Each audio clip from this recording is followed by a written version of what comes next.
Wait, did you have something? Well, he just mentioned. Just finished saying I have topics. He has a bunch of topics. Well, go ahead. Okay. No, Austin, this is your show, man. Go ahead. Oh, no. Actually, Will, why don't you? If you notice, like, that's a nice arm. No, We could talk you about might have noticed that how you did civil rights at Del Taco. Yeah.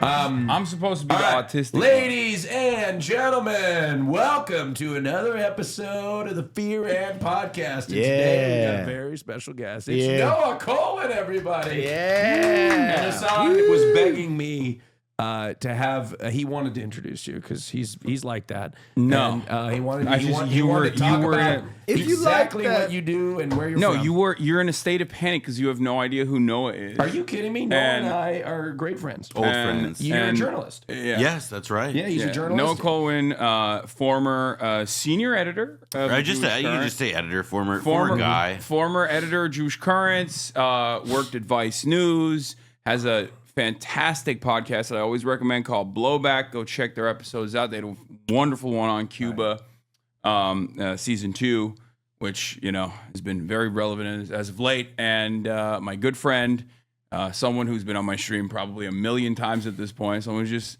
kind of comes to Los Angeles and stays in my house. So I was like, hey, you're in my house. You do podcasts. You know how to yap. Come on the show. Must be really nice going on his stream every once in a while. How is that? I mean, I like the attention, but I don't like Hassan. Oh, Yeah. He hates really? So it's like I love the attention. I love the feedback. Oh my God, I I'm starting to love get it now. getting the text like, Noah, you look so good on the stream. Yeah. Who's that fucking bozo next to you? You get texts Why like did that. you get that Uggo in there with you? It's weird. So it seems like maybe if we have that disposition towards him, maybe he would like us more. Yeah. You're not mean enough to me. That's He doesn't- What it is, bro. Did he Or ask maybe- you to stay here? Did he ask me to? No, I invite myself every time exclusively. I I was- only invite myself. Yeah. I say I'm going to be in LA. Get the bed ready. Yeah, Really? I'm not even gonna be here. He's gonna be in my house. Like, Really? I'm not even here tonight because I'm flying out. You're to New York. to literally where I live. Yeah. We're all of my New York friends are here right now, or they're in. Well, I guess Braces and CPAC, but which CPAC. CPAC is where are they doing CPAC this year? Like one of those layers of hell. Yeah. Well, regardless, You The know. frozen one. I'm going to a what Noah called the Muslim Illuminati dinner. Oh yeah. with Muslim Illuminati. Zoran and all the Muslim celebrities. Well, Illuminati Aid we call it, Well, but it's I mean- it's a great event that I'm sad I'm probably not gonna be able to make it. Yeah, I wasn't invited. Well, You're not in like They have standards. Yeah. Muslim you're, Illuminati. you're Lebanese Yeah, I know. and not I'm- even Did Shia. you know that? no, Well, we learn something every day. yeah. Did you assume that when I walked in, or you're like, oh, that's a white guy?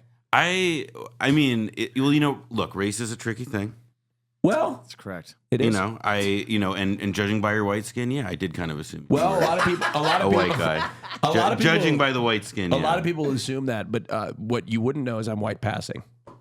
No, you're just white, dude. You can't say You I can't say- say someone wouldn't know you're white passing. That defeats the purpose of being white passing. I say I'm white, and that's contested by others. Yeah, is No Hassan one- Piker white? The most Yeah. heated forum debate of all time. Locked. Yeah, but no one has ever questioned whether you're white or not. No one's like, yeah, that guy, I'm gonna do a hate crime on him. Oh no, that's true. I have a tremendous amount of privilege. I feel like you can hail a cab pretty easily. Wait, is that a bad? Did I just? No, you're just so funny. You still you're like mentally stuck in like 2016 era woke. What? where you're just still there all the time and it's awesome. He's still with her. No, Yeah. I mean, well, I'm not with her anymore. Oh, No, I'm not why? with her. You don't want a woman to lead? No, I think that women can lead. Too emotional? Is that what you're gonna say? I think women can lead. Just And not on their periods. No, is what he told me no, off no, no. camera, by the way. I mean, she clearly was through menopause, but that regardless, that doesn't matter. That doesn't matter. That's crazy. I mean, I'm stating the obvious here. He's like, no period problems there. But a woman, even if she was having her period, then she could leave. And I'd be happy with it. But the thing is what I've learned is, I don't care if you're a woman. I just don't want you to be bought and paid for by the establishment. Okay. You hate girl bosses. Yeah. All right. We have a lot of stuff to cover this week. Yes. Tremendous one of the topics that I obviously have to bring up. I know some people might not like it. It's a little political, but not really. I went to Cuba. Noah's been to Cuba. You've been to Cuba. Austin has never been to Cuba, which is why this conversation will be very interesting. Yeah. So and Austin will be blocked out of it. But yeah, I just got back from Cuba. We did a humanitarian aid mission alongside Progressive International, Code Pink. We brought in 40 tons of medical aid onto the island. I conducted a bunch of back-to-back interviews, it's been pretty devastating to see. I just didn't expect you to go in and suck up all the electricity like Electro from Spider-Man 3, man. Well, that's the real reason. Listen, after it was like I thought it was gonna be an issue when I got a call actually from a Cuban diplomat, and he was like, "Listen, we get it. Like, one gaming PC, I understand. 2 gaming PCs, look, we can kind of get it. It's his thing. But listen, at 3 gaming PCs, we're gonna have to turn off another hospital." Yeah. No, they were like, I specifically was like, well, at least turn off the baby hospital because that uses less electricity than the adult hospital, so I can use it for myself. I'll be honest with you. I saw you in your Cartier glasses and your $600 shirt, and the 5-star hotel. I was like, why didn't I go? It's interesting. Noah and I were talking about this, and I think kind of all went to Cuba at 3 different phases. Even though even I would say I went at a different phase of the sun. Because I went there, I think 2013, 2014, which is kind of the Castro's dead for all intents and purposes, but they haven't really talked about it yet. He's hidden away in his tower, and the United States isn't fucking with him yet, and so it's kind of Cuba's independent, and then he was there a month ago, 2 months ago? 2 months ago, end of January. Yeah. And then you were there at its very most dire. Peak worst conditions. And I've talked to people that have been in the past as well. Dude, remember when you were it's so beautiful? I totally, you land and you're like, oh my God, this is one of the most beautiful places I've ever seen. It's unlike anything else I've ever experienced. Partially because I haven't really traveled to the Caribbean or Latin American countries at all.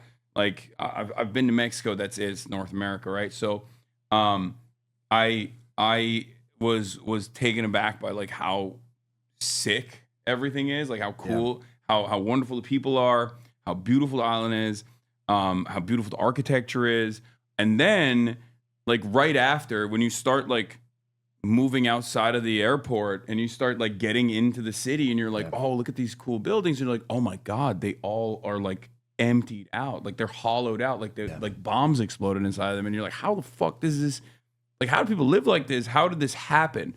And that was a big part of what I wanted to figure out, because everybody's always oh, it's the government's doing this and that, and then obviously it's something that I've read quite a bit about as far as the blockade, the sanctions, and you really feel it. When you get there, you're damn, we have really fucked this place up. Yeah.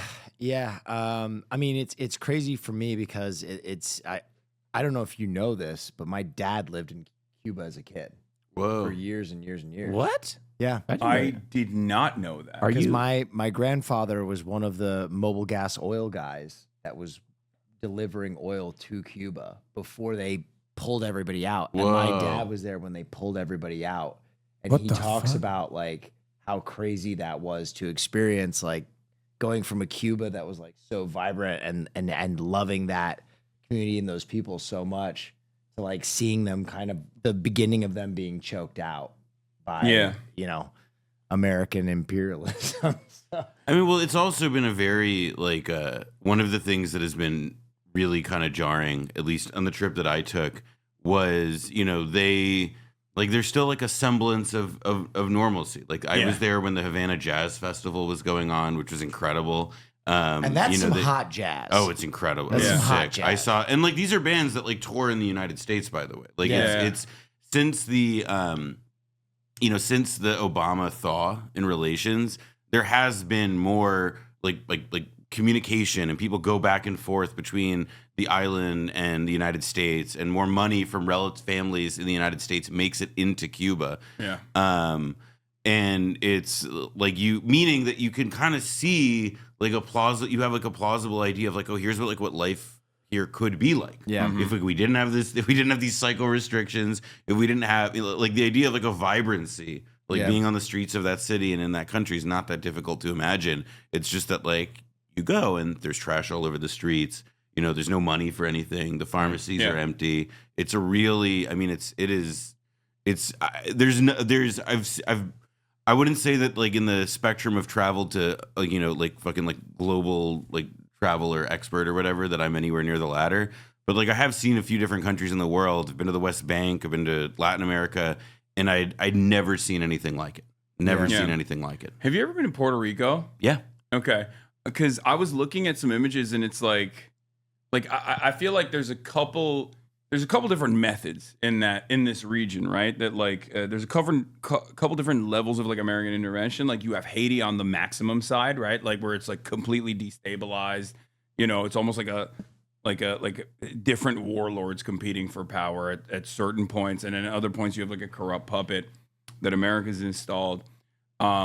And then you have Puerto Rico, which is like territorialized, and their grid is also failing as well. And that's like, you can see that like, it's not like a capitalism versus communism, systemic issue, because like Puerto Rico is an American territory, right? And we've like caused tremendous hardships for regular Puerto Ricans. And then you see Cuba, which is like our intervention from afar.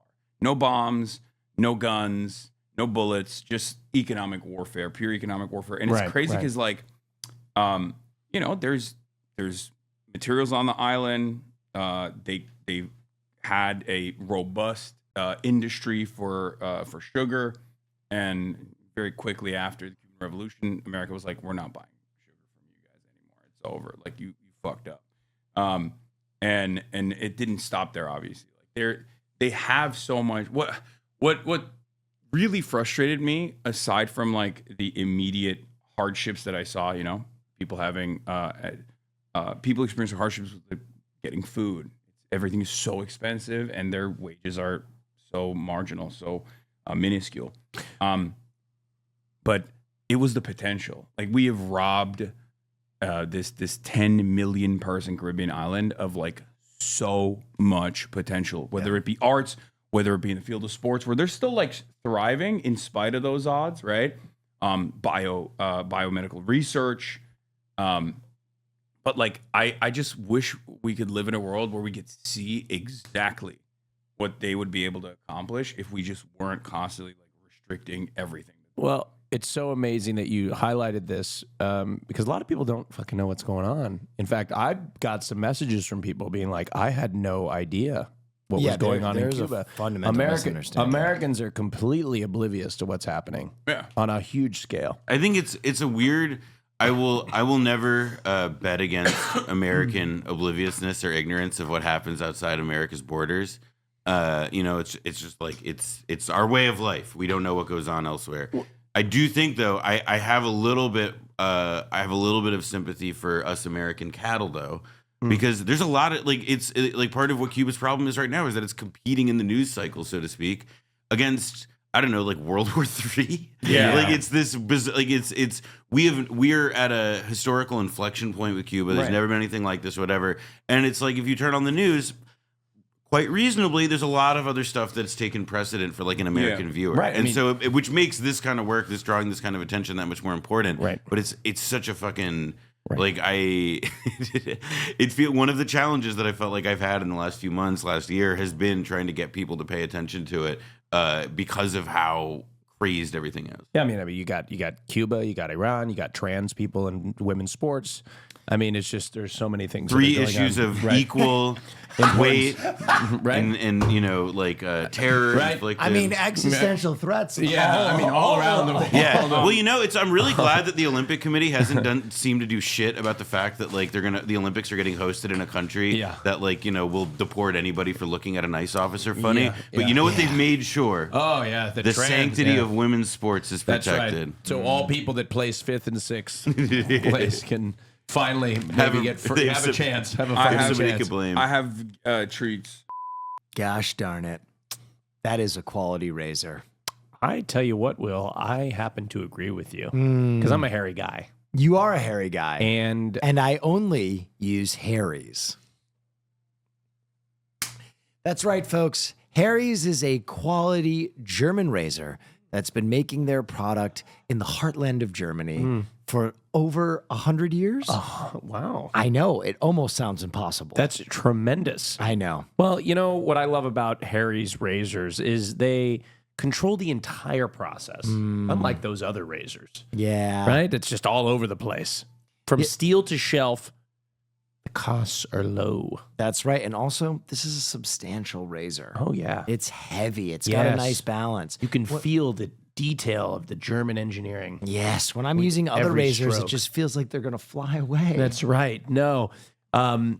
Heaviest razor handle ever made. Did you know that? I didn't know Never made out of plastic, designed to fit comfortably in your hand. You can just feel the quality in every stroke. What are you doing right now? I'm shaving. Oh, getting a quick thigh shave? That's right.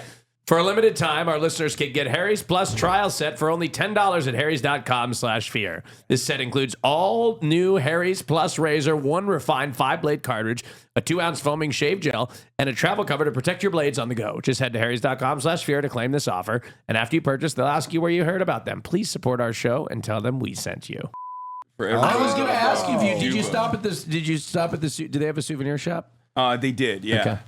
I got the craziest airport markup of all time. Like I've never experienced anything like it. But You got us matching glasses? well, I got everyone got. Well, Noah, you get nothing because you were already there. And I had bought some of these same things at and the you bought airport. some of the same things I suspect, you shouldn't including have for me. Hassan. This is a baseball. Did you play stickball like I asked you to? No, I course didn't, not. bro. Because I literally, first of all, I landed and I was just gaming on my game. No, I He was landed. landing and we just landed and played League. Here, this is a baseball, a Cuba baseball from Cuba for you. Who's that? Oh, is for? this me? Is And that for then Will? this is a Cuban cigar Is that for Austin. No, I think that's for you, man. You shouldn't have. Dude, Yeah. that was one thing I did when I went to Cuba is I brought like 30 baseballs with me. Oh, fun. And everywhere I went, I would like get Bro was on a baseballs. scouting mission. Yeah, no. He was like, "This is for the future." I was like, I'm taking you to the Dominican Republic, and we're gonna put you in the MLB. I was doing a blindside mission. Yeah. You know what I mean? Yeah. I was on my Sandra Bullock. No, shit. it's I was like looking the- for a kid. Yeah, it's like the butterfly effect where you're like, you never know. You're just That actually passing is them a- off. I was like, hey, take this baseball. Throw Well, that now for like me. that gives me an idea. Like I would love to see like a Kenny Powers going to Cuba like Yeah. scouting mission. Yeah. And then, now you have like some incredible baseball players that Will Neff has brought up to the rest of the world as a gift. No one knows. They don't even know. Will doesn't know either. They're like, one day there was this white man. He came up to me in the streets. I'm a little child. He said, "Take this baseball." And he garnished my wages for the rest of my life. Well, Hassan, this means a lot to me. Thank you. I'm going to cherish it. Yeah, I got you a smoking I love cigar. a cigar. I can't smoke them, but I love a cigar. Do you know? Well, you know the rumor about Cuban cigars is What's that that? they're rolled on the thighs of beautiful women. Yeah, that is something I've heard. You've never heard that? Oh yeah, I've heard that too. Yeah. No, Noah hasn't. heard You it. know, as somebody who I admittedly didn't enjoy a cigar at all until until I went to Cuba and had a good one. You really had me in that first half. No, because it was like I had cigars and it never like clicked for me as I'd be in the mood for this. But then somebody gave me a Cohiba and I was like, oh. Yeah. Yeah. I didn't even smoke. I can't smoke in general. I just Bro, can't. I didn't. Honestly, I didn't do shit. Like You I do a literally. Cuban cigar? No, I didn't do anything, bro. I didn't even. If you're gonna eat. get canceled for exorbitance, at least have a fucking. No, it's Cuban crazy. cigar. Like I straight up, I didn't even fucking eat food. Like I had food twice. You just had tiny espresso. Yeah, I had that one tiny cafecito, and everyone made a big deal about that, which is so crazy because like that was just at my friend's house. Like, I was literally at my friend's house, and they made me like a Cuban coffee. That's it, and everyone was talking about it like this was so extravagant, which is crazy. When I went to Cuba, I was really on my fucking dictator shit. Like I had a huge beard. I was smoking cigars every single day. Yeah. I was tossing baseballs to children. Remember these. Do you think I would have been? Remember my face. Do you think I would have enjoyed it? No, you would have killed yourself. What? Dude. First of all, I love. Oh shit! It broke. I'll explain it like this. Oh, that does that. God damn it, Hassan. Hassan, what do you mean? What if I don't? He gives it to you and immediately breaks it. You're like, You broke the gift that I brought to you from a fairly restricted, not often traveled to place, but for Americans. I think this would be fine. What does that mean? What does that even mean? I don't know. It's not a chain anymore. It's just gonna be. I'm gonna have to. Yeah, just put it in your mouth. Yeah. No, Put it in I'll your choke on it. Anyway, Yeah. I wouldn't have liked it. You would have hated it. March and I talked about this actually, because we were like, "Thank God us," and they didn't come. And honestly, I think Will wouldn't have enjoyed it either. To be fair, because like it is. I think I would have just kind of split off, and it would have made me sad to go from what I experienced in my 20s to what I experienced in my 30s. I think that would have been tough for me. Yeah, it's first of all, like there's just blackouts all the time. Yeah. The telecommunications system fails all the time. Like you have, like we got Cuba Cell, right? Which is you get like eSIMs. we got the eSIMs and stuff, but it just like doesn't work, right? And it doesn't work throughout mass parts of the day. So like there's no communication. Like it makes logistics very like difficult. if you want to go, like Hassan's story is like the one I'm about to tell. But when I went in January, I was like, all right, I'm going to go meet. I was going to meet our friend Marta. You know, this an older woman who lives in Havana, who we interviewed for our show years ago, and was going to get to finally meet her in person. And I was like, all right, I'm going to go to your house at like 6:37. Like, I'll be there then. And it's, I assume, you know, in the middle of the day, I'd had pretty good luck so far getting a cab.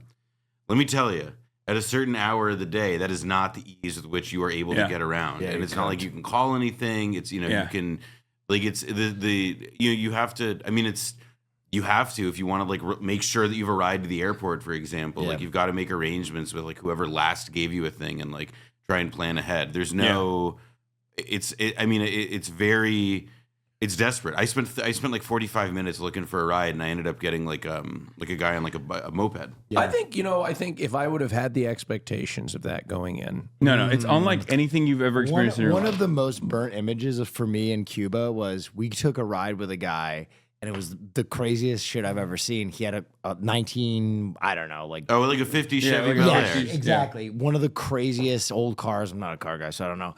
But like right before he started driving, he was like, "Hold on." And he had like a thermos of water that he held out the window while we were driving with a line to the radiator so he could keep it. Like they keep those cars running. Oh yeah, anything. They do. So they have those yeah. old cars, and then the other car that you see. The guy who gave me and Brendan a lift to the airport, and who we met in Havana on the street. He was from Holland, and he had been living in Holland for many years, and he came back to Cuba to take care of his mom.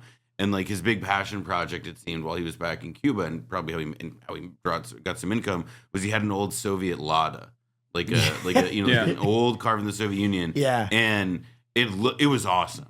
Like, you know, it's like very stiff, and I felt like if I got in an accident, I would have been like bisected. But it was legitimately like it's like they have such ingenuity in the cars they restore, because the parts are replaceable or they can find one, you know, because these were so mass produced, and also because they're like 70 years old, and they have no other option to. Yeah. None. So they have to find a way. But there are a lot of like that was surprising to me. Like there's a lot of modern vehicles in Cuba for sure. as well. Like it's not. I thought just it was like not all enough for the whole population. Yeah, of course. So, yeah. and there's very limited gas on the island. Yeah. So at this point, it's been 3 months. No oil tankers have actually entered Cuba, with the exception of this is how fucked up the American government is.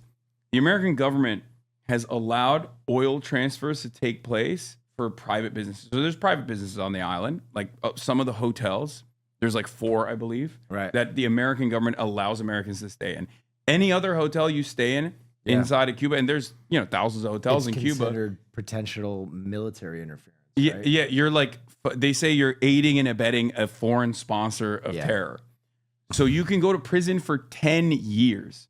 And one of the 4 hotels that we stayed in, that was the big thing. Everyone was like, these hotels have power when the hospitals don't. It's who do you think made that happen? Do you think the Cuban government's we love we love making sure that our babies are dying? Also, free healthcare when system. people from abroad come to Cuba, they bring dollars, they bring euro, they bring foreign exchange and foreign currency that needs to circulate in Cuba, so that how the exchange makes it in can then be used to buy the other things from abroad that people need. So there is also obvious you can when you go there, this becomes very visible. But I could see it from the outside. People are oh my God, you're going to stay in a luxury hotel while people starve, and it's there's a reason the power is on there, and there's a reason that they try to keep these businesses going, because it's one of the only functioning sectors of the economy, barely at this point.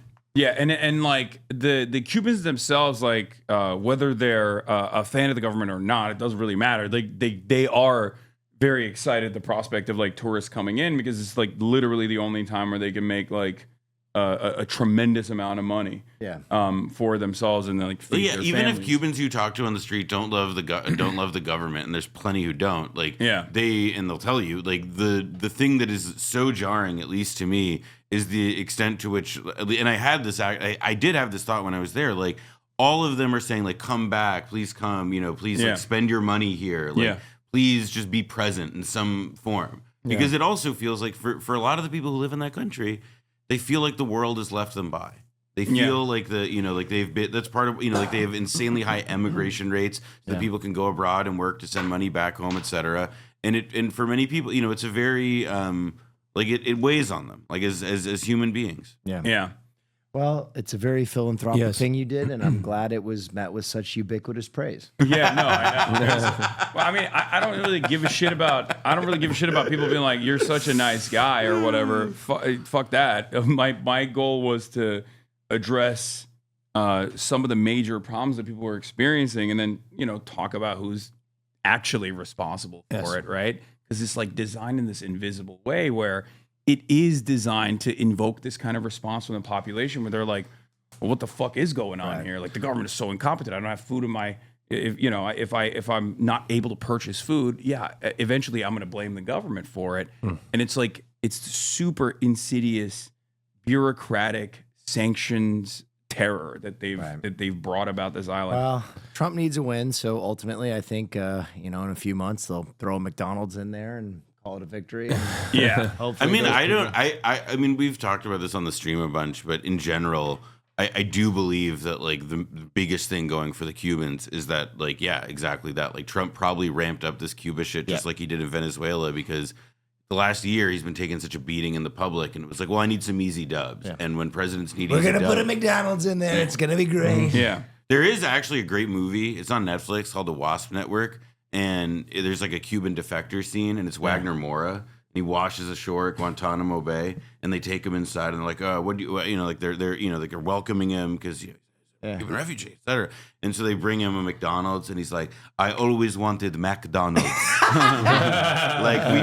we dream it was, and he's they do have a McDonald's in Guantanamo Bay, which is crazy. Really? Oh, yeah. Bro, wow, there's no symbol more we are the synonymous fattest with freedom than the McRib. No, do you remember when we are the fattest imperialist? OG 2010's digital content memory, Benny Johnson's photo essay about Fort Hood. This was like it was a BuzzFeed story from years and years ago, and he did like a photo that was like, did you know they have fast food on American military bases? And it was like, he's like, they got Taco Bell, they got Chili's. Yeah. Like, isn't that nuts? Oh my Yeah, God. look, it's still got the OG it's still got the OG roof and everything. God, Bless the you. barbed wire in front of McDonald's Are they? is so Well, no, dystopian. okay, that's not the OG roof. That can't be. Those are that's old Yeah, cars. that's a photo from the 90s for sure. No, but I'm saying Are like they still driving those cars around there? What's going on? dog. The 90s is OG now. Yeah. Wait, it's open right now. Because the McDonald's now doesn't have that any longer. That's like the 90s McDonald's. So that's why I'm calling it the OG, because we are OGs. That's I mean, we literally we drop ship Burger King trucks to forward operating base. Like in the 1940s, we would like leaflet Japan and Germany, and be like like welcome democracy, like reject your overlords. Yeah, and now we're just dropping Happy Meals. Yeah. Go home, GI. There are no Happy Meals for you here, GI. Gabe, the coffee's here. Oh man, Will, I cannot wait to go see the Rolling Stones. The Rolling Stones. Stop me up! Stop me up! It's one of my favorite bands, Right. and I've been looking on SeatGeek. Oh, you have the app on your phone. Oh, that's right. And I love SeatGeek because it's really hard going through and looking for your favorite seat. Thank God with SeatGeek, all the seats are rated 1 through 10, so you know what you're getting, Right. and you know if you're getting a good deal or not. Right. Right? Right. So when you buy your one seat, you know that you suck. Well, what? I got friends. Oh, okay. No, I meant on 1 through 10. A seat with a bad rating. You know that you're going to be sitting behind a post or something. Oh, I'm not saying that you're going to the Rolling Stones by yourself. I would Are you never going to do the Rolling that. Stones by yourself? No, Is this a cry for help? I kind of need somebody to go with me. I'll go. Yeah, but you know what? There's a tremendous amount of things that you can find on SeatGeek. I was Right. looking. I saw Demi Lovato, the Backstreet Boys, Chris Stapleton, Morgan Wallen, Alex Warren. The new year means new artists are on tour, folks. Yeah, new artists like the Rolling Stones. To make it even better, you can use code FEAR10 for 10% off your SeatGeek tickets. That's 10% off tickets with promo code FEAR10. That's Fear 10.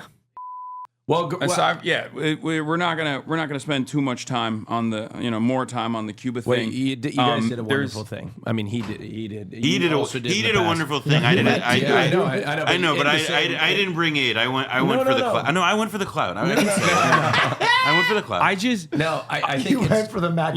You know what I think it is though. Like aside from like the interest in the American government and like whoever is more sympathetic to the American government's interest in the media to be like to disparage this thing, to like change the conversation away from like the on the ground conditions to like look at these guys, they're doing like a almost like a safari, like a poverty safari, whatever, to belittle it. I think that the reason why there was so much like anger towards it is because a lot of people have just gotten used to not doing things. So when they see someone doing anything, they go, "Oh, that's weird," and then they feel a little odd about it. Like they feel like there's like a sense of feeling immoral about like someone else that's just like doing something. So they immediately assume there's got to be some sort of cynical purpose for this. There's ulterior purpose, and I'm just going to disparage him so I can feel better about myself and my lack of doing things. And I also think they just fucking hate you. There's that too, for sure. There is that. I think they porque no los dos. Like the hatred also comes from that. Good Spanish. Yeah, I think the hatred also definitely not from a Pepsi commercial. Did you speak any Spanish while you were over there? No, I do not. I don't speak any Spanish whatsoever. Well, I do. So Yeah. Well, you would have been great. Anyway, let's talk about something that Austin wants to talk about. All right. Well, I have a great story for all of you. This ties back to something that we talk about pretty much every Be the episode. fucking airport? No, there's a plane. There definitely was a plane crash, but There's there's something else. yeah, to talk oh, about. I was going to bring up airports though, for sure. You can bring up the airports, and we can talk about my story 'Cause- later. Oh, no, we. This is your story. Oh no, I had a specific story. Okay, well, regardless, airport travel is almost come to a complete halt at this point. Yeah. Partially because of the price of jet fuel increasing. It's like perfect storm, jet fuel and the TSA shit. And the TSA is under the Department of Homeland Security. Yeah, LaGuardia.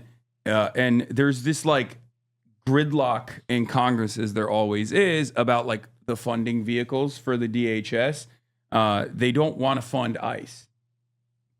They want to fund TSA, but they don't want to fund ICE. So the Republicans have just been holding out on it. Maybe we can just have ICE do TSA. Well, that's what they. What a brilliant idea! What a great idea.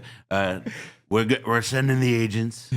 I mean, They're the finest we've got. Yeah, and the images have been insane. Because these are like the only people that are getting salaries at this point that haven't been fired from their federal government also, jobs. this is the only time I've been seeing all these photos of ICE people and they don't all have masks on. I don't know why they're not masked in this situation, but it means that we saw that school shooter looking ass ICE agents. that was you saw those guys? Yeah, that was seeing crazy. like 20-year-old like ICE agents that aren't fat yet was a shocking image. That is true. It's like I should when I see that. I should you. actually in the future. Thank you. I should in the future be like thinking like, all right, Which one's you're my 20 years cappuccino? old now, but I gotta imagine you with like a stomach, the size of the Gulf of Mexico. Yeah. So as you all know, I travel every single week. This is your drip coffee. That's your cappuccino. I handed it to you. This is your ice. I got you this. This is vanilla oat. That's me. Huh? Is that the cappuccino? No, I don't remember ordering. Oh, okay. Great. Wow. Awesome. Well, delicious.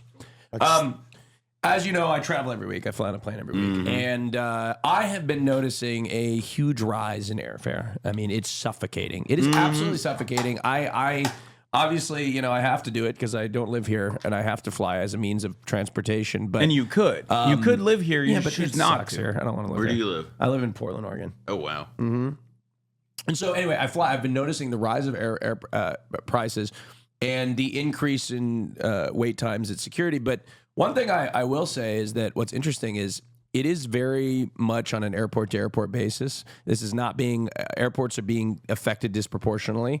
Like Atlanta's seeing a lot of call outs. JFK, LaGuardia are bad. Newark, however, for those listening, Newark has been solid. I'm from Portland. The Portland airport. Yesterday, I had an incident where I couldn't find parking. I was driving around for 25 minutes trying to find parking. I had to send Christian in with bags because I couldn't find a parking spot because the entire parking garage was filled to the brim with spring breakers. Occupado. But security lines empty. But regardless, the DHS won't fund ICE, right? Or they won't. They don't want to fund ICE, which is great. We don't want to fund ICE. Well, and it's like the Republicans are kind of. It's for the first time in a long time. Chuck Schumer's doing what he should be doing, where it's like they know that essentially everybody's blaming the Republicans for this. And so there's some Republicans who are trying to negotiate like a TSA only funding package. What? He's eating my fucking bagel. Your bagel. I'll have some bagel. You'll have some bagel? No, would you like a bagel? Actually, how'd you know? I'm Jewish. I love bagels. Yeah, bagel and cream cheese. I mean, this is the worst. In LA? No. LA, yeah. You're Jewish? Buddy, you don't even know the half of it. Oh. Yeah. I mean, I think that's wonderful. No, he was. Did you hear the publication that he was editor on? Yeah, you were not even listening to what I was explaining. I heard the What publication. publication were you an editor on? It's called Jewish. The Jewish one? Jewish currency. Yeah, I don't let him I was, say it. and I was I don't on let the him editor, say to be it. clear. This is the only time he's allowed to say it because I'm, How presumptuous. King anti-Semite. Maybe I don't know. I don't know. Maybe you were. It's true. No. Presumptuous. If I was an editor at Super Gay Magazine Listen. and I was a straight man, you'd be like, what the fuck insight are you going to I give? mean, I don't know. I always think that like you could be just because you're not gay, though, you'd be a great coach. You'd be a great gay coach. Right, but I'm not going to be an editor at you could. Yeah, but that's different. Like coaches, You could like be. Yeah, there are like- plenty of coaches that we see on football sidelines who are like, you never played football. Yeah, it's It's It's like Affinity Magazine or something, like a black lifestyle What am I magazine. going to coach the Jewish community? I didn't want to assume you're. All right, so today we're gonna practice taking it easy, not getting upset when we're cutting line. Yeah. That is a great character, though. The Goyim coach. For Yeah. Well, it's like a better version of the Shabbos goy. Once upon a time, Jews needed somebody on Shabbos. A Shabbos right? goy? Yeah, to turn out the lights and light the oven, whatever. Now we need it's more like a life coach situation. Right. It's Yeah, like we right. need you to learn how to like count to 10. Not blow up that village. Not yell at Hassan on the internet. That's Like, not it's- working. Nobody. That hasn't stopped. Well, he hasn't started yet. We got to get Will on it. Yeah, You got to get him certified. Yeah. Hi, I'm Will Neff. Back to airports. The Republicans want to pass the thing. They're eating themselves alive for it. I think that the big tell, though, like the sign that this will not go on for eternity, is that Delta this week. So airlines have specific congressional help desks. Yeah. And Delta said because of this thing we have to shut down our specific special Congress helpline. Yep. Wow. So get ready. Yep. Get ready. There's going to be some chuds from flyover country who are going to have learned some hard lessons. Can I be That honest? shit's gonna pass so quick. Why the fuck do they need a help desk? I call and I get on the line immediately. Brother, you understand that the American politician is one of the most pampered animals on the planet. I know. In addition, actually, but we know this about people in Congress. They're all very smart. Yeah. And they're very patient and conscientious people who absolutely, when presented with a line or a service situation, don't immediately say, I deserve special treatment. Yeah. If there's anything we know about people in American politics, it's not that they demand favors for themselves at every turn. They do in a not so subtle way. I guess it's like invisible to the average person, but they do kind of live like the way we perceive like a corrupt Latin American dictatorship to exist, where they got like platinum healthcare and they deny regular citizens that that amenity, right? They get to travel like this. They can hire whom literally they want. Also, Congress immune to FOIA. They're which is we've seen how effective some. Well, look, I'll also say this. Who's to say there's a causation? But also, when you get into Congress, you magically get really good at trading. Yeah. It's remarkable, really. They're trading all the time. Speaking of trades, you know who the greatest trader is? Obviously, Benedict Arnold. Well, no, Nancy Benedict Arnold. Nancy Pelosi's got nothing on the Trump family. That's true. That is insider trading. I love now how when there's like something horrible that's happened in the world, I'll get a rush of like positive feeling because I'll learn from the news that somebody out there was able to make some money on this horrible thing that happened. Yeah, this is one of the craziest ones because like obviously the war in Iran is unfolding in ways that the American government could not have perceived would be so poor. Like it's not been going well. No. Let's just say that, to say the least, okay? The Strait of Hormuz, that is responsible for 20% of all energy flowing through it, is shut off by the Iranian government. And there's a lot of instability in the markets. However, in all of this instability, in this crisis, there's someone out there making a lot of money. The other day, 15 minutes prior to Donald Trump's announcement that the Strait of Hormuz had been opened and that they were going to mediate and their talks were going to begin, signaling that de-escalation is imminent. Someone put in $538 million in oil futures and made, we don't know how much money they made, but just one guy 15 minutes prior to that announcement from Donald Trump became like, a couple $1 billion wealthier. Genuine question. Obviously, that's insider trading, but how do you prove it? That's exactly right. No, I mean it is. No, I mean it is. What are you gonna say? Insider trading is also insider trading is also one of these crimes that like Steve Cohen, the guy who owns the Mets, he got for it in the years ago. Yeah. But on the whole, it is like what's the difference between insider trading or just being really good at your job and having an idea of what's coming down the pike? Well, let me tell you guys a little thing called the SEC, a federal regulatory agency that has a bunch of lawyers and a bunch of investigators, really smart guys who look at not only these unusual trades, which this would be. All I'm saying is if Vegas can figure out when you're playing advantage in blackjack, you can figure out when people are fucking betting. Oh, they can. And they can and they choose not to. Exactly. But what about what if I'm using an encrypted messaging service or something and I'm have you been doing insider trading? I feel like you're Austin, are you like $1 billion richer after this past week's event? What's going on? We just find out he was in the room randomly. He pulls out one of those old school brick phones, burn everything, burn the hard drive. Look, I'm not saying I would inside trade, but I don't know how you'd get caught. You absolutely You would do it. definitely inside trade. Me? Yes. Also, it's always the people who are. It's always. It's like what I love is that when you do read, because they happen, like the insider trading prosecutions and stuff that do happen. It is like like when you read the blow by blow in an indictment or something. It's awesome. It's always like. So this guy was told by his cousin who works for a company about something happened, and then he told all of his friends, and they all opened $50,000 positions at the same time. What am I supposed to do with that information? I get told, well, something's going to happen. What am I supposed to do? Just sit on it? Well, And if not you, act? It's illegal. If you do inside trade, How do they prove that wasn't my make intuition sure before? that your language is ambiguous. Make sure you say something like, "What's your level of confidence?" Yeah. Yeah. Oh, okay. That's what I say to them?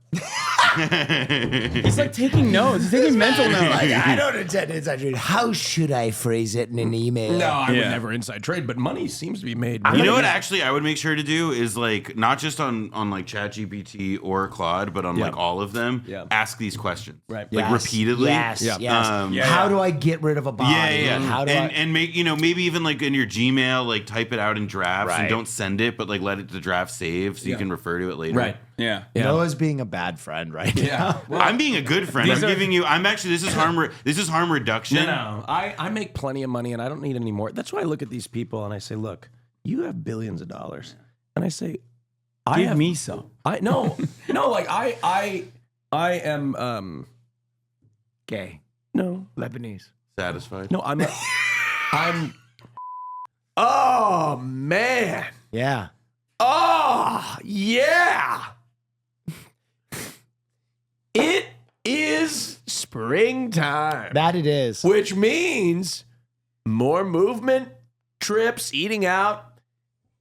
Means you got to stay more consistent with your health. That's right. And you have a man friend who is famously fruit and vegetable phobic. That's right. So how's he getting all the things he needs in his diet?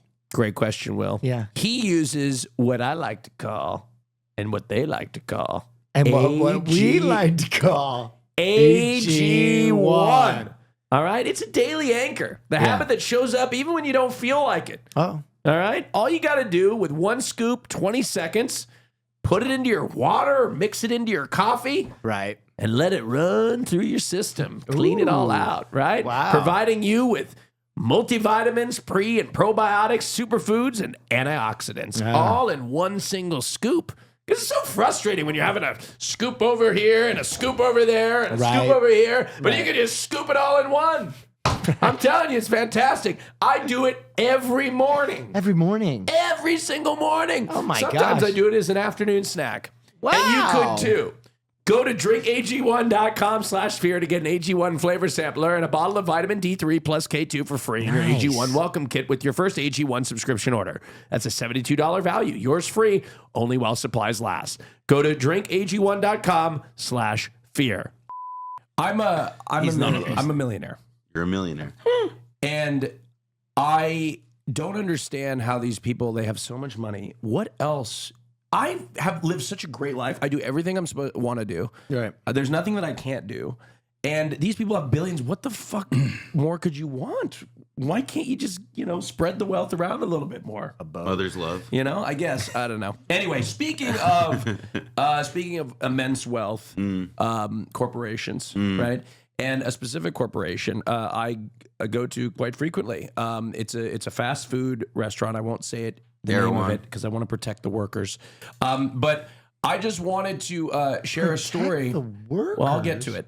I want to share a story that my message to the working class is starting to resonate. Okay. And my message has always been to do what you can and fight every transaction, fight against exploitative consumer practices, et cetera, et cetera.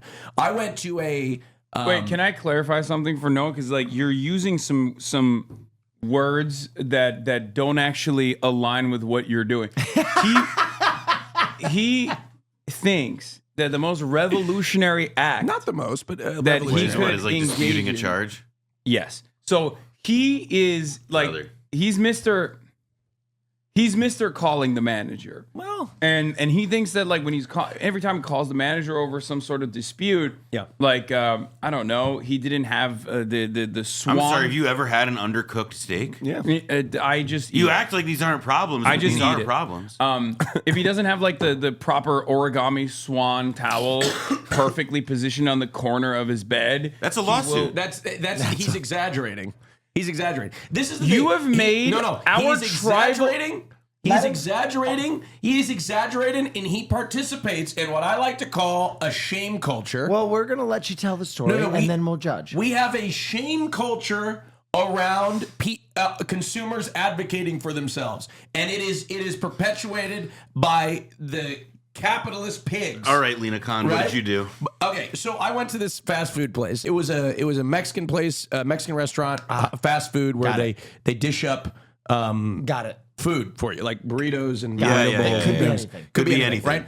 So I go to this place and I'm getting a burrito bowl for myself. I'm getting a burrito bowl for Christian. I'm getting a burrito for my friend. I'm paying for everybody. And I get there and I'm starting to make my food, and the guy goes, "Austin Show." Right. And I went, "How are you? Good to see you." He's like, "I'm such a fan of Fearan. You know what I'm going to do? I'm giving you my employee discount." Nice. I said, 50% off? That's crazy. I told him, I said, you know what? You don't have to do that. This is like $70 worth of food. You don't have to give me 50% off. He said, no. You know what, Austin? Wait, hold on. What? 2 burrito bowls, $70? Have you been to? I think you said 3. 3.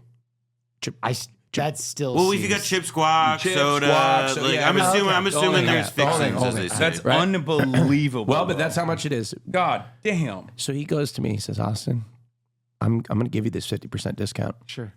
I said, you know why? Because you taught me to stick it to the man.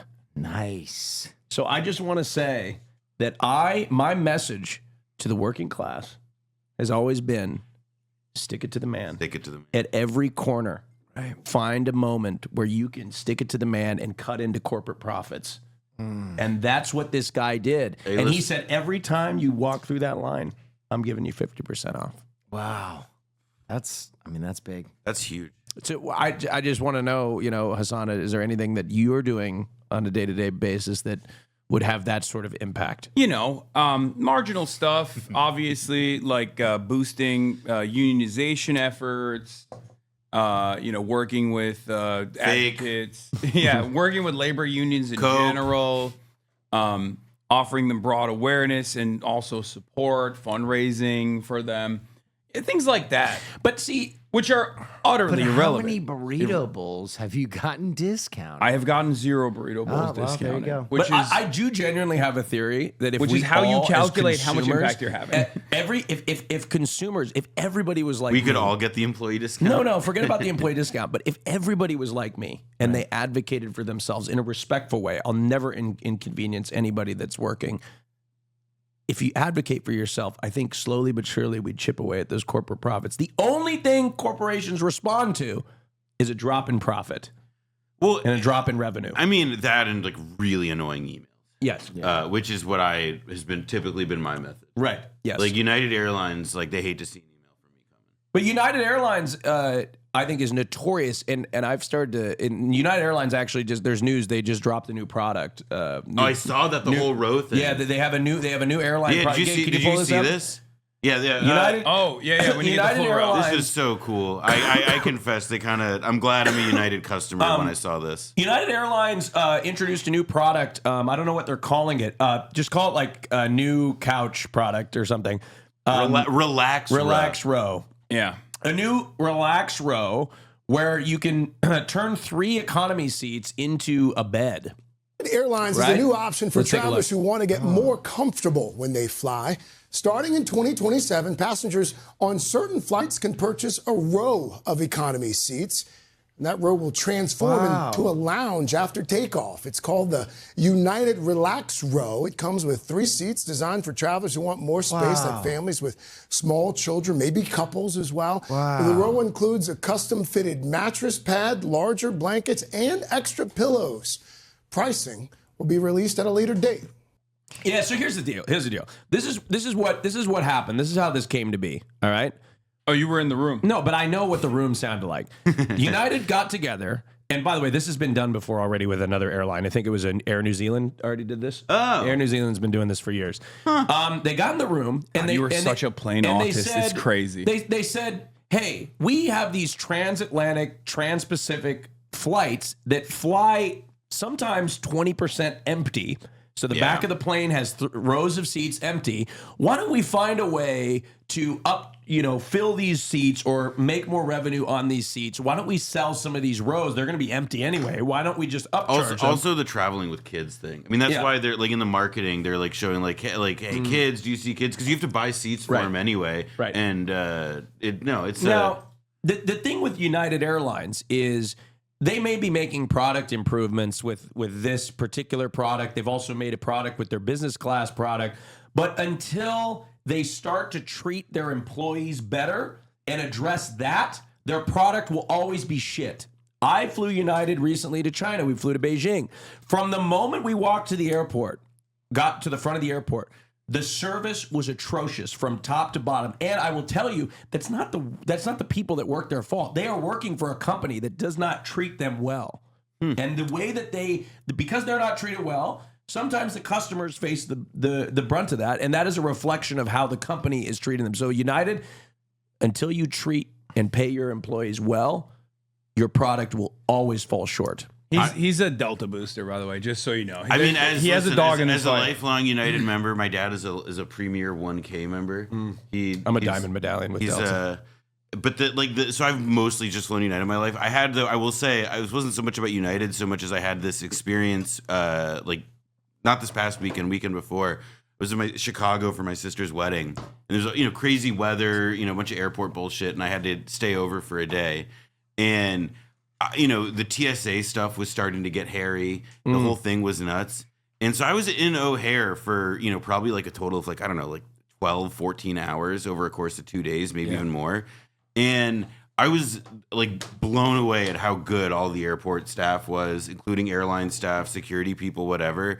It was one of those situations where it was I kept thinking, if I had this job, I would be the worst person. I would be such an asshole. I'd be so grouchy. I'd be so, I would not want to be pleasant to the thousands of really, because obviously people who are traveling are often really aggro and annoying. Oh, for sure. I give a lot of credit. I think the quality of airport worker these days is very high. They're all hasanabi heads.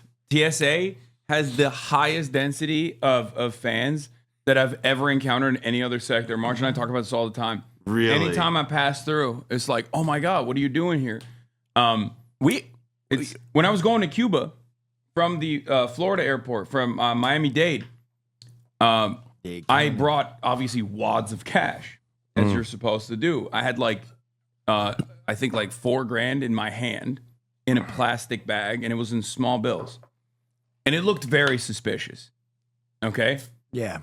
It looked like a mission accomplished. Yeah. It looked like I was, trafficking drugs or something. I walk up, I have it in my hand when I go through the, crazy X-ray machine thingy. You put it in your hand? Yeah, because the guy told me oh yeah, you can hold your cash in your hand. I was like, all right, fine. So I walk through it. The guy goes, oh my God, Hassan, a big fan, right? And then he sees my hand. He goes, what the fuck is that? He goes, why do you have so much cash? I was like, well, I'm going to Cuba, and they tell you bring cash. Don't worry, it's under the legal limit. But it didn't look like it was under the legal limit because it's small bills. Because I kept putting it to my ear and going, hello. Yeah, it was so fat. And he's like, well, I have to. He's like, I'm sorry, I have to look at this. And I was like, sure, that's fine. And he looks at it and he sees there's small bills. And I think in his mind, he was like, do I call this in? Well, it's Hassan. And he just let me through. That's fine. I mean, now I have an idea of I just want to go to the airport so I can money spread at TSA. Yeah, just... Yeah. I'm sorry. Yeah, I flexed on my fans like that. Yeah. That's going to be the next New York Post headline. Caviar communist Hassan Piker flexes on poor TSA worker who hasn't been paid in months. Right. I do think there is the TSA thing though. It kind of does make sense where it's all right. Well, if you work at an airport, that airport has to be near a population center, so that removes all the Cletuses in the country.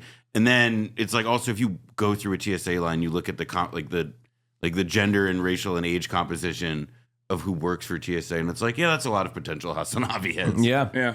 There are a tremendous amount. I've met some of them. I like met all some Austin TSA showers. agents except for the one whose job it is to scream, "Take your shoes off, no hoodies, no coats." I feel like some of that's a choice. I don't know if they have to do that. I think there's some people that It reminds me of like a prison camp, just listening to that on loop. Your clothes will, your luggage will follow you. I know. Yeah, there is a very like a feeling of being cattle when you're in that process. Well, especially now that they've figured out all the new airport terminals that they like, when they debut or they open like a LaGuardia or whatever, or Newark, they've now figured out how it's like, you just make the route, like the halls and the lines really winding and big, so people are constantly moving, so that way they're not getting mad. Yeah. Like that's like the way. Right now it's not how it's working because of because the lines are still so long. But like you go and it's like they've set it up so that you're supposed to go like zig zig zig zig zig. The lines are getting so bad that I saw a video of them doing live entertainment. No. Yes. Yeah. Swear to God. Actually, wait. You could probably there was live entertainment. If you at the are TSA like line. if you like busk on the streets and play music, like actually playing for people in TSA lines is probably like a good bet. To yeah, make money. it's what they're That's doing. gonna happen in Portland. Absolutely. No, the lines aren't that bad there. Nobody wants to go to Portland. That's the thing.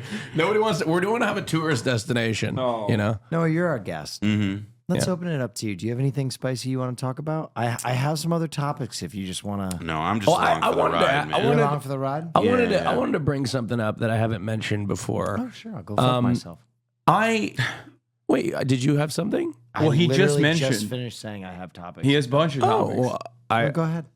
okay. No, Austin, this is your show, man. Go ahead. Oh, no. Actually, Will, why don't you? If you notice, like, that's a nice arm. No, We could talk you about might have noticed that how you did civil rights at Del Taco. Yeah. If you notice, like, the show is anchored around Austin's immediate needs, and we are constantly in a state of panic. That's why I was like, Cuba, maybe we can talk about that briefly. And then I had to. And then Austin's like, No. Austin, and then I had to do 35 minutes on airport terror. You had a pressing topic. No, there wasn't anything pressing. I was just going to bring up something that I've been thinking about, but it's not even a topic. Please jump in. It was going to be about clavicular, and I didn't want to talk about that. oh, well, that's essential. We're gonna skip that let's skip that for now. All right. Wait, what happened? Did he do a No, salute I recently or something? So No. deeply don't care about clavicular. I just don't think he's in that great a shape. Okay. Okay, he's doing the topic. Go on. Ladies and gentlemen, Will, quick. We had some good news this week. What's that? Sora closing its doors despite the $1 billion investment and IP investment from Disney, which is so baffling because if of all the potential foils to AI, if you had told me that the one that would finally kill the AI machine was they just can't make money on it. It's so fucking awesome, dude. It's so awesome. Well, they also had they figured out that there's just no world in which somebody's going to sit down and be like, well, you know what? I really need to pay a gazillion dollars for. I need to have the ability to generate Mickey Mouse hitting golf, Yes. hitting using a 9-iron. Yeah. That's what I hanging out on the street or I don't know, going with Homer Simpson to Mars. Right. All of that kind of level of really advanced creativity. Yeah. It just turns out there's not as much of an audience for it, or at least OpenAI can't commit the resources. Dude, my favorite quote of all time: "What you made with Sora mattered." That's awesome. Sorry, that is amazing. That was the epitaph on their gravestone for Sora. Yeah. Bro, that's sick. It's I did not see that. That is amazing. It's the exact opposite. It's that is Yeah. I can't think of something into that the would prompt. have mattered less. Yeah. In human history.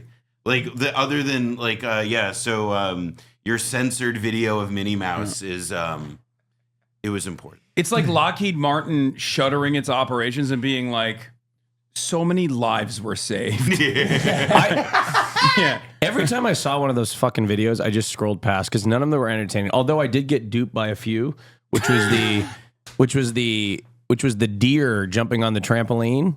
Oh, but that's like what about the cat music ones? Well, I got wanted to believe. I got fucked up with the deer jumping on the trampoline. I was like, oh my god, that's crazy. And then I started sending it to all my friends. And then I realized it wasn't real when I kept scrolling, and then there was an elephant jumping on a trampoline. And I was like, well, this is ridiculous. And then he had to send a follow message to his friends like, isn't it crazy that a computer can do this?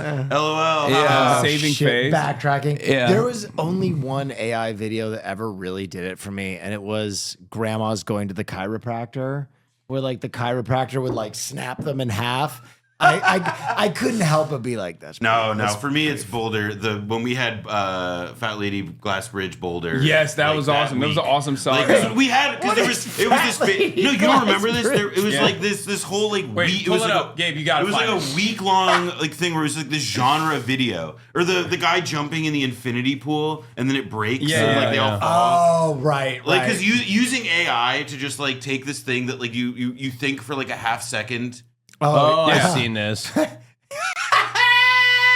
And I don't know why this was just like so popping, because there was a million the versions craziest of part this. is she's wearing her hasanabi merch. And then everyone is just like perishing. What I also liked was the Disney learned about OpenAI shuttering Sora like after it was announced. Yeah. Like because they had like this $1 billion partnership and they were working on it. And I think it was Reuters had a story yesterday that was saying, they were actually working on this pretty much right up until it was afterward it was announced, and like everybody was taken by surprise. Yeah. Which suggests, by the way, that like OpenAI, they had to close it because they just don't have the money to keep shoveling into it. What I've heard is that it came down to the equation that the highest model that they could factor was charging someone $300 a month for Sora, right? Like that was their idea of their platinum.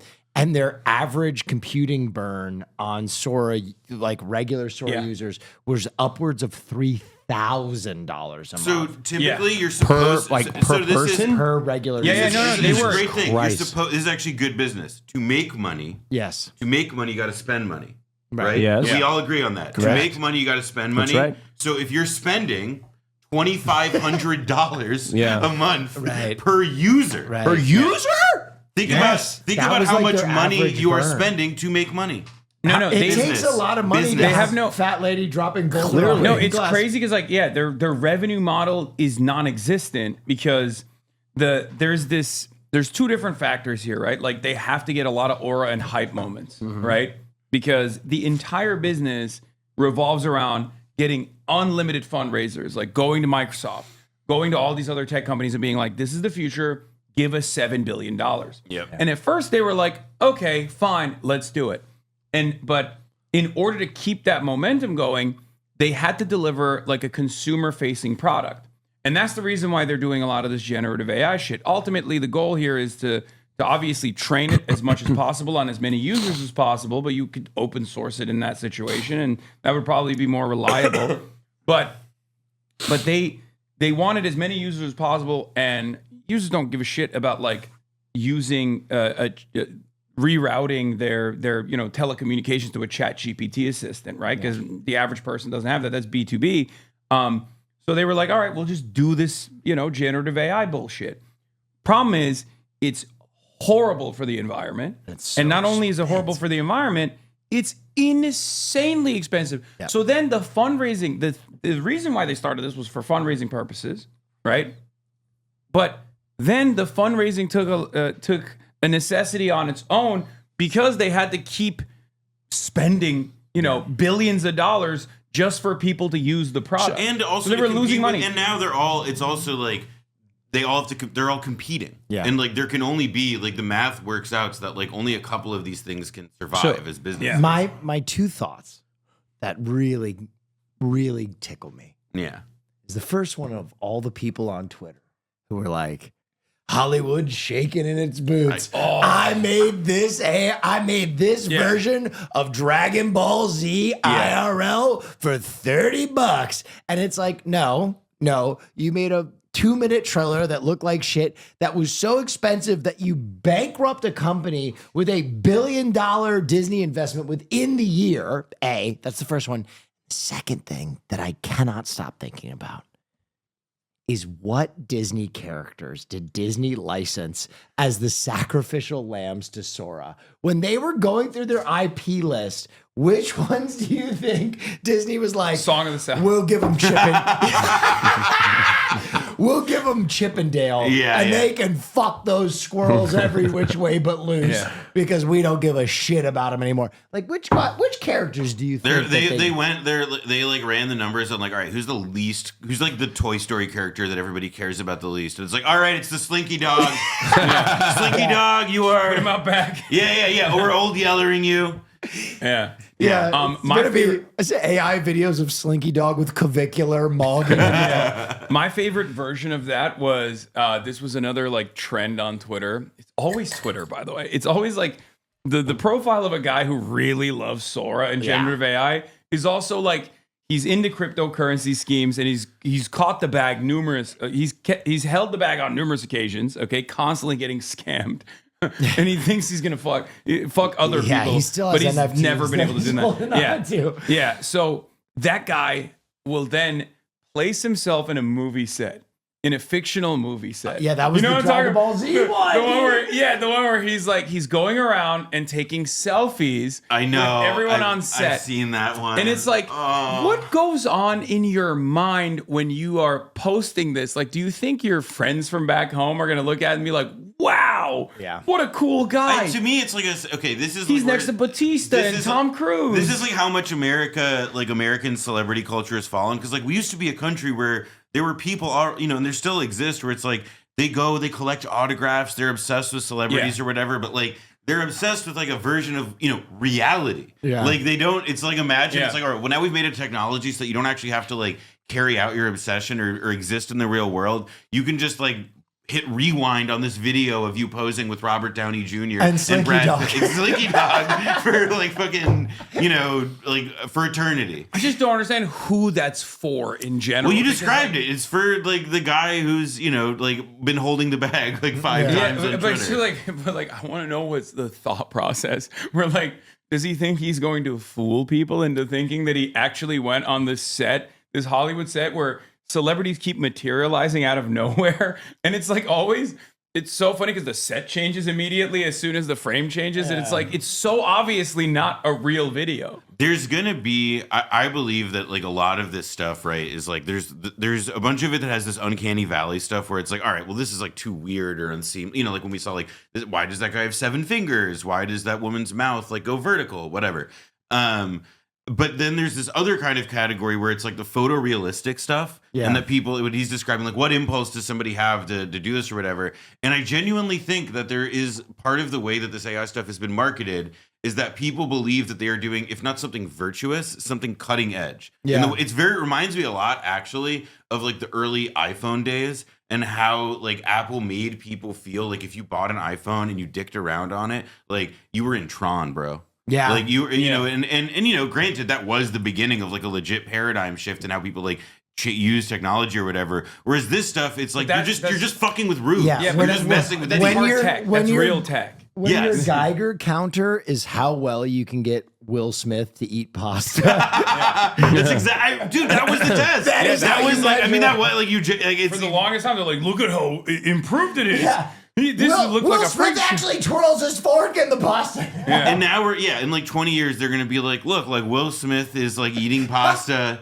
and we've never seen him eat pasta this way. Like, Will Smith has been dead for 5 years, like. Yeah, well, I mean, that and also the state of Israel is using it to make it seem like Benjamin Netanyahu is still alive. Yes. And on that note, if you ever see Slinky Dog show up in a Benjamin Netanyahu, I will say I've never had more people ask me like a question like that, like an AI verification thing, like, yo, is Benjamin Netanyahu? Yeah, we're getting crazier by the moment. We will speculate all of that and much more behind the paywall. Behind the paywall. Thank you so much, Noah. Thank you so much for joining us. Is there anything you'd like to shout out? Blowback podcast. It's what I make. It's what I do. If you liked this podcast, you will love Blowback. So go listen to it. Yeah. All right. We'll see you guys on the Patreon. Thank you. Patreon.com/fear and thank you. And he's like yelling from afar. He's like, you better stop. You better stop doing it. And I went real Jersey on him for a second because I was like, suck my dick. I was walking to my gate, And I heard him yelling from afar, like, you better stop doing what you're doing. So I just turned around and said, what are you gonna do about it? Yeah. I was like, what are you gonna do about it? And he came up to me. He was like, what are you gonna fucking do about it? Stop me. I was like, stop me. Come on. I'm right here. I was like, stop me. What are you gonna fucking do about it? I didn't even put my bags down. I was holding it on purpose. I was like, come on. Swing at me if you want, pussy. Anyway. Shit. Was he recording that? Yeah, he was. And then he backed away. And then he backed away again. So I was like, yeah, that's what I thought. And then I kept walking to my gate. And then as soon as I kept walking, he tried to get another clip to be like, he's running away. You know what I mean? Like he was trying to film something that would look favorable to him, right? So from afar, he was like, yeah, you love Hamas. Yeah, keep walking, pussy. And I turned around, I was like, suck my fucking dick, bitch. Yeah, And now then- that's the journey. So like,